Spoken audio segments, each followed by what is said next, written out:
Hey everybody, this is Tommy from Chain. Today what I want to do is I want to talk to you a little bit about some of the confusion that gets wrapped up in some of the terms that we use when we're talking about the assets that we get on a blockchain. So those terms that we use are coin and token. Now I want to talk about the difference between coin and token, and then lastly I want to talk about another thing that we would just consider more of a commodity and what I consider that to be. So let's get started. First of all, a coin is something that operates on its own blockchain, meaning that there is a ledger that keeps track of all the transactions that occur with that particular coin or that asset. So there's some consensus mechanism involved in order to ensure that those right transactions that are being written to that ledger are happening in a decentralized manner so that no one is in control of who has the ability to write those transactions. And in an open blockchain, that is going to be openly available. In more of a private blockchain, you can control who has access to that consensus mechanism for writing those blocks. Second thing is you're going to have a coin that acts as the currency or the money that sole purpose is to kind of replace the exchange of value that needs to occur in a decentralized manner. So how do we track that value and how do we get utility for paying for things? And so it acts as a bit of a money for exchange of value digitally.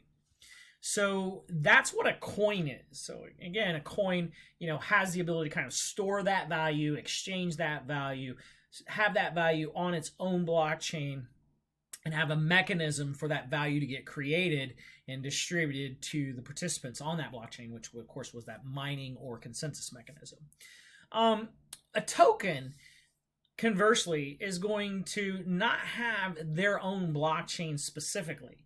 Instead, a lot of times they operate on top of another blockchain, such as an Ethereum blockchain. So as an example, we'll have what we call ERC20 tokens, which provide utility for maybe a second layer solution, something that's happening on the next layer.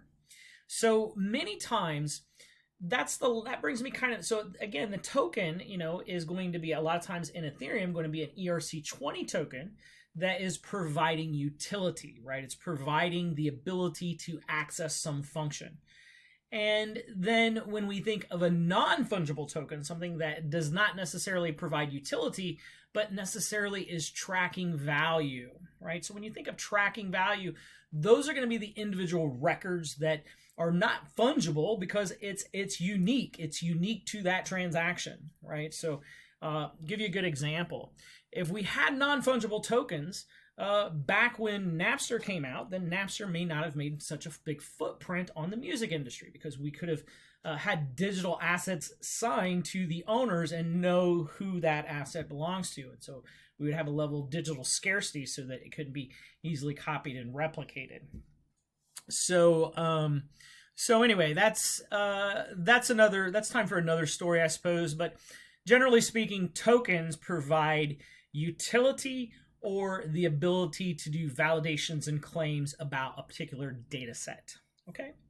And then lastly, let's go ahead and talk about the last one. And I said that was more of the commodity, right? So I think Ethereum is a really good example of a commodity because it has so much built on top of it. It's a layer one blockchain that then provides other capabilities based on tokens that are put on top of it.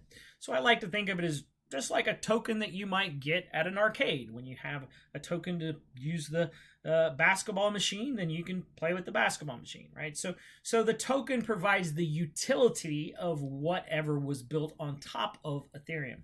So Ethereum in and of itself is more of a commodity, kind of like oil. And I think it's used a lot in some of the analogies that people use to explain it.